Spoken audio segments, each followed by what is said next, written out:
So, excuse me. Um, so I got a question for you. I What makes a classic in terms of literature?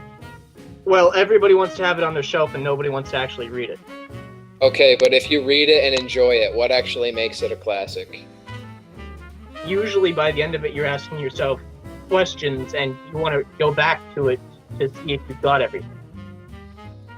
Well, that's definitely part of it. What I have written here is that there are themes hiding underneath a simple story, so that there's something you can take away from it, despite it being, a sequence of events. It's just a story. It's for entertainment purposes.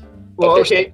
there's still Okay. something that can enrich your life, Okay, but what did you take away from Peeps?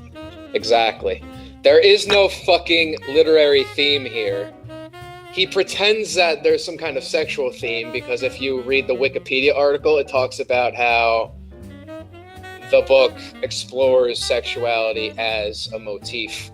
Like, whether it's scientific or whether it's emotional, like whether it's just chemicals in your brain, that sort of thing. He's pretending he's trying to take a cynical approach to it. Like, we can't control what we want. Like, Cal has the parasite that makes him horny and it makes him attracted to people. So, it's this very jaded worldview on love and sex in general. That's what they claim. But I don't buy a single fucking word of it. So, first impressions. If you had to describe this book in one word, how would you do it?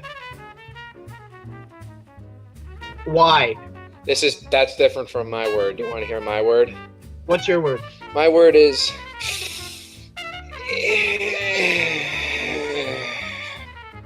That's my word.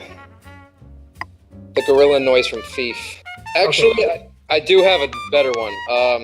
If I'm being serious, my word is safe. Safe. Right in the middle, right at the top of the bell curve. That's where it wants to be. Yeah, that's probably my biggest problem with it. It wants to be edgy, but it's marketing itself towards 12-year-olds. So it has all these sex innuendos, and it has like it tries to be adult. I'm making air quotes, but yeah, it tries to be adult, but it won't swear.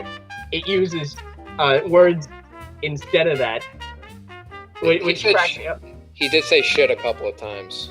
PG-13 swear words are okay. Yeah.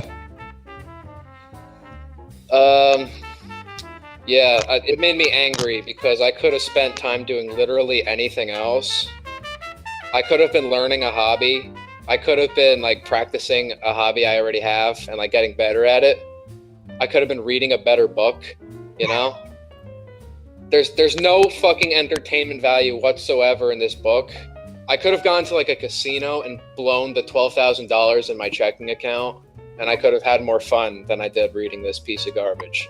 I entered it thinking it was going to be good because you told me Uglies was a good book when you read it. And Uglies was a good book, but you got to remember that at the time I was the target demographic. I was a 13-year-old shithead in middle school, Then I read like the first part of the first chapter. I'm like, oh, this is really cool. This is like a detective story. And then it wasn't. Yeah. It's stuck in that really frustrating middle ground where it's not a good book, but it's also not so bad that it's entertaining, Yeah, it wasn't John Green. You couldn't laugh at it. It was just... I don't laugh at John Green either, but I would laugh... I don't know. I would laugh at like the novelization of like a B movie, I would laugh at like a crummy Halo book or a crummy Star Wars book that's trying way too hard to be deep, but it's just like worthless fan fiction, I've read some Star Wars books that are better than this. Oh, I haven't. I couldn't. First of all, I couldn't even tell you what the fucking plot is because at the point where they're actually explaining it and giving us the exposition on it, I don't even care anymore. The plot changes. It starts out with it does. You're right. It does. It's like Scott was halfway done writing this and he realized it was a shit book, so he's like, well, fuck it. Yeah. This book really made me want to take a walk through the woods and rethink what I'm doing with my life. because these are so many hours I could have spent on doing something better. You know? This book makes me want to take a rifle into the woods and not come back. Mm-hmm. There were like little glimmers of hope. Yeah. Yeah, we're gonna talk about that later. Chapter 16 and a half. Because like almost exactly at the halfway mark in chapter 17, that's when things start to actually happen. And that's when I started to actually like not want to kill myself, you know? All right. So to summarize, there's absolutely nothing enriching here. There's bad characters, bad plot, bad storytelling model, bad prose, bad science. Bad characters. Yep, bad character. That's the first thing I said, actually. Oh, okay.